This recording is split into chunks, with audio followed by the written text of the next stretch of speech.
இருந்தது. But Rajini sir தான் சொன்னார், இல்ல அவர் எனக்கு முன்னாடி சீனியர் தான். கேஹெச் ஆர்கேன்னு போடுங்க. ரஜினி அதை பழசை வந்து துளி கூட மறக்கல.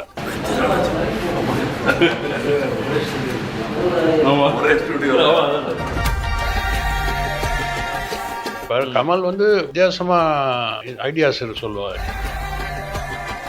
ரஜினி வந்து போஸே வித்தியாசம் பண்ணுவார். அப்படி ஆட்டோகிராஃப் வாங்கணும், இன்னொரு ஃபோட்டோவில் மேலே கையெழுத்து வாங்கணும், சரி வாங்க வரும்போது மற்ற ஃபோட்டோலாம் எடுத்துகிட்டு வாங்கன்னாரு. ஸோ கமல் சாரை பற்றி பொறுத்த வரைக்கும் இன்னைக்கு வரைக்கும் ஒரு டெக்னாலஜியில் அப்டேட்டடாக இது சினிமா சயின்டிஸ்ட்னு சொல்லுவேன் நான். ஆனால் ரொம்ப அட்வான்ஸாக இருப்பார். எல்லா விஷயத்தையும் நுணுக்கமாக தெரியும் அவருக்கு.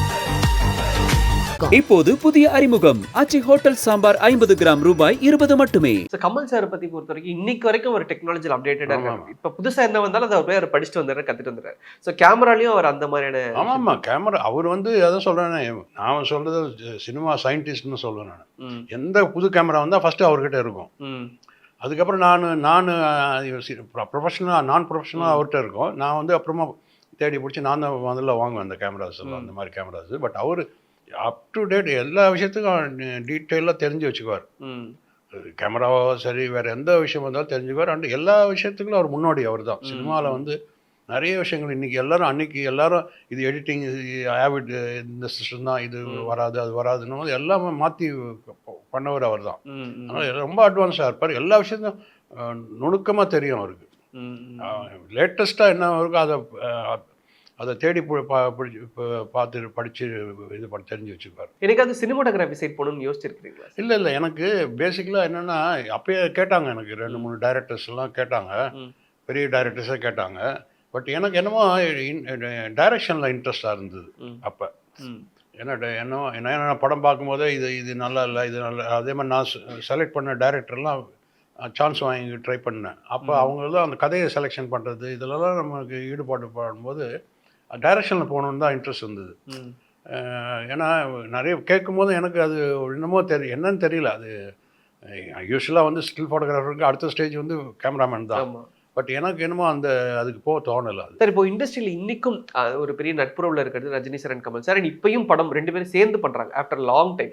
ஆனால் இப்போ பரவாயில்ல, இண்டஸ்ட்ரியில் ஒரு காம்படிட்டிவ் அப்கோர்ஸ் இருக்கு. பட் அவங்க பீரியட்ல இருந்து இன்னைக்கு வரைக்கும் அவங்க அந்த ஒரு பயங்கர ஃப்ரெண்ட்ஷிப்பை மெயின்டைன் பண்றது, நீங்க அவங்களோடையும் டிராவல் பண்ணியிருக்கிறீங்க. த ஹோல் ஜேர்னி ஆஃப் அவங்க 2 பேரோட ஜேர்னி அண்ட் அந்த ஃப்ரெண்ட்ஷிப் எப்படி சார்? இல்லை அது ஆரம்பத்துலேருந்து, ஏன்னா 2 பேரும் வந்து ஈக்குவல் டேலண்டடு. ரஜினியும் ரேசில் இல்லை, சும்மா ஸ்டைல் தான் பண்ணுறாருன்னு இல்லை, ஆக்டிங்கும் பர்ஃபார்மன்ஸும் எக்ஸ்ட்ரா நிறைய பண்ணக்கூடிய ஆள். அதனால் ஆரம்பத்துலேருந்தே ஒரு 2 பேருக்கும் அந்த ஒரு இது இருந்தது. அவங்களுக்குள்ளே பேசி வச்சுட்டு தான் வேண்டாம் நம்ம 2 பேரும் ஒன்றா பண்ண வேண்டாம். ஏன்னா 2 பேருக்கு இண்டிவிஜுவல் டேலண்ட் இருக்கும்போது இண்டிவிஜுவலாக அவங்க அதை வந்து எக்ஸ்போஸ் பண்ணலான்ற ஒரு இதில் தான் அவங்க ஆட்டிடியூடில் தான் இருந்தாங்க. அதுக்கு தகுந்த அது மாதிரி தான் 2 பேரும் இப்படி இருந்தாங்க. லாஸ்ட் வரைக்கும் ஃப்ரெண்ட்ஷிப், நல்ல ஃப்ரெண்ட்ஷிப். அவங்க இவர் அதான் சொல்லணும், இப்போ அவர் கமல் ஏதாவது ஃபோன் பண்ணுறாருன்னா டக்குன்னு அப்படியே கொஞ்சம் அந்த பயபக்தியோடு எழுந்திருப்பார் அந்த இவர் ரஜினி. அந்த அளவுக்கு அவர் மேலே மரியாதை. ஏன்னா அவரோட சீனியரு, அவரை பார்த்து இவர் கொஞ்சம் டெவலப் ஆகி பண்ண அந்த சீனியர் இது அதெல்லாம் இன்னும் இருக்குது அவருக்கு.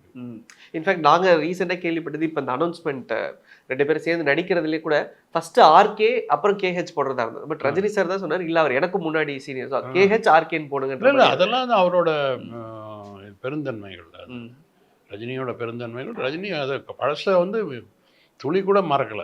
அப்படி டஃப் ஃபேஸஸ்ல 2 பேரும் பெருசாக சப்போர்ட் பண்ணிக்கிறது, 2 பேருடைய டஃப் ஃபேஸஸ் இருந்திருக்கும். இல்லை ரஜினி சாரோடைய டஃப் ஃபேஸில் கமல் சாருடைய சப்போர்ட் மாதிரி? இல்லை அது சப்போர்ட்டுன்னா படங்கள் சொல்கிறது, அந்த மாதிரி படங்கள் இது பண்ணுறதுலாம் இல்லை. பட் இவராக தான் முயற்சி பண்ணி வந்தார். பட் என்னென்னா என்கரேஜ் பண்ணுவார், அவ்வளோதான். நல்லா பண்ணிக்கிங்க, அது பண்ணுங்க அது பண்ணுங்க அப்படின்றது. யாரோட ஃபன் சார் ஃபோட்டோ ஷூட் உங்களுக்கு? ரஜினி சாரோடைய கமல் சாரோடைய ஃபன் ஒரு மாதிரி பயங்கர வைப்ரண்டா?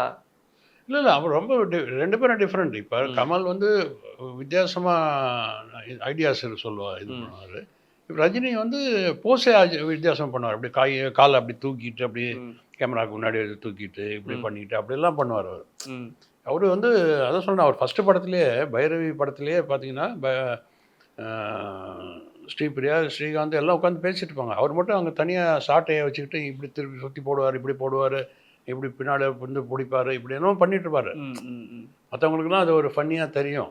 பட் ஆனால் அது ஏதாவது வித்தியாசம் பண்ணணும்னு அந்த அர்ஜ் இருந்துகிட்டே இருக்கும் அவருக்கு. அதனால் அதே மாதிரி பார்த்தீங்கன்னா அவுட்டோர் ஷூட்டிங்லாம் பார்த்தா பெரிய கண்ணாடி இருக்கும் ஹோட்டல்லாம். அதுக்கு முன்னாடி நடந்து பார்ப்பார், இப்படி வருவார், இப்படி சிரித்து பார்ப்பார். அந்த மாதிரி ஏதோ நம்மளோட வீக்னஸ் எல்லாம் அதில் தெரிஞ்சிடும்ல. ஓகே. அந்த கண்ணாடியில் வந்து இப்போ ஒரு ஆள் இருக்கும்போது அவங்களுக்கு முன்னாடி நடந்தால் நமக்கு ஒரு ஷேமாக தெரியும், ஒரு ஷையாக ஃபீல் ஆவாங்க. இல்லைன்னா அது சரியாக கண்டுபிடிக்க முடியாது. அதுனா மிரரில் வந்து கரெக்டாக ரிஃப்ளெக்ட் ஆகணும். எப்படி நல்லா தெரியுதா, ஸ்டைல் நல்லா இருக்கா அப்படின்னு அது மாதிரி பண்ணி பார்த்துட்டே இருப்பார். அதனால அதெல்லாம் தான் அவருக்கு இந்த சூப்பர் ஸ்டார்ன்றது லேசர் இது இல்லை. அந்த காலத்துலேருந்தே அதை வந்து ஏதாவது பண்ணணும், வித்தியாசமாக பண்ணணும். அதே மாதிரி ஃபோட்டோவுக்கும் அப்படி தான் வித்தியாசமாக தான் போஸ்ட் பண்ணுவார். மாமூலாக பண்ணுறதே பண்ண மாட்டார் அவர். ஓகே. ஏன்னா நீங்கள் அவரும் அந்த பைரவி படத்தில் உங்களுடைய அந்த அறிமுகமானது இருந்திருக்கு. என்னன்னா இப்போ நீங்கள் ஆடியன்ஸாகவும் நீங்கள் பார்த்துருப்பீங்க, அந்த இடத்துல லைவாக ரஜினி சார் பண்ண ஸ்டைல்ஸ் பார்த்துருப்பீங்க. அப்போ அது ரொம்ப புதுசாக இருந்திருக்கும்ல. இன்றைக்கி ஆடியன்ஸ் அதை வேறு மாதிரி பார்க்குறாங்க, ஏற்றுக்கிறாங்க.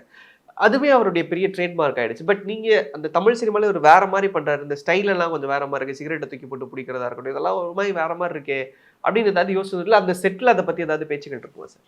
இல்லை அதுதான் சொல்கிறேன். இப்போ அது பண்ணும்போதே இவர் வித்தியாசமாக இருக்காருன்னு நமக்கு தனியாக தெரிஞ்சார். இப்போ மற்றவங்களேருந்து தனியாக தெரிகிறாருன்ட்டு தெரிய ஆரம்பிச்சது அப்போ தான்.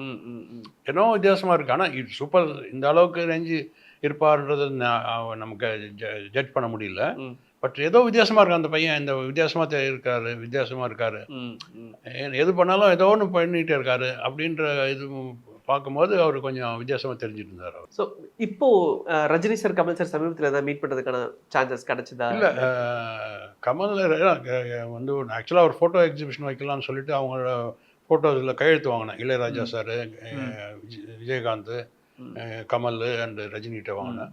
அப்போது அது மாதிரி ரஜினிக்கு இது மாதிரி கையெழுத்து வாங்கணும்னு சொல்லி மேனேஜர்கிட்ட ஃபோன் பண்ணி கேட்கும்போது நீ வந்து அப்போ அவரே லைனுக்கு வந்தார். வந்து ரவி ஏதோ பார்க்கணுன்னீங்களா என்னன்னாரு. இது மாதிரி இல்லை சார், ஒரு ஆட்டோகிராஃப் வாங்கணும், இந்த மாதிரி ஒரு ஃபோட்டோவில் மேலே கையெழுத்து வாங்கணும்.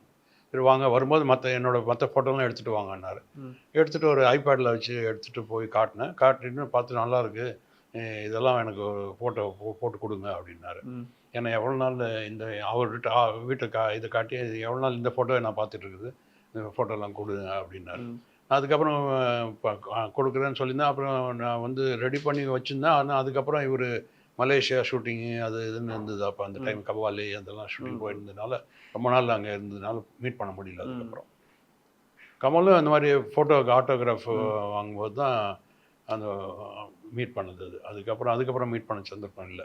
எக்ஸிபிஷன் இப்போ அடுத்து பிளான் பண்ணிட்டு இருக்கீங்களா? இல்லை ஒன்றும். அது என்னென்னா அது நான் வந்து அந்த காலத்துலேயே ஃபோட்டோ எடுத்து ரொம்ப லாஸ் ஆன ஆள். ஏன்னா நம்ம கொஞ்சம் ஓவர், அன்றைக்கி சம்பளம் 5000 ரூபான்னா 7000 ரூபாய்க்கு ஃபோட்டோ எடுத்து எல்லாருக்கும் ஃப்ரீயாக ஃபோட்டோ கொடுக்குறது, டெக்னீஷியன்ஸுக்கெலாம் ஃபோட்டோ நம்மளே பிரிண்ட் போட்டு கொடுக்குறது, அந்த மாதிரிலாம் பண்ணிகிட்டு இருந்தேன். அதனால் திருப்பி அது போய் நம்ம யோசித்தேன், இப்போ திருப்பி நம்ம இன்வெஸ்ட் பண்ணி அதுக்கு செலவு பண்ண வேணாம், யாராவது ஸ்பான்சர் வந்தால் இப்போ நம்ம பண்ணலாம் அப்படின்னு சொல்லிட்டு அதோடு விட்டுட்டேன். அந்த 4-5 பேர் மட்டும் கையெழுத்து வாங்கினேன் நான் அவங்க போட்ட க்ளோவ்ஸில். அதுக்கப்புறம் இன்ட்ரெஸ்ட் போச்சு எனக்கு, சரின்ட்டு விட்டேன். அது ஏதாவது வந்தால் பண்ணுவோம், இல்லைன்னா. இப்போது புதிய அறிமுகம் ஆச்சி ஹோட்டல் சாம்பார் 50 கிராம் ரூபாய் 20 மட்டுமே.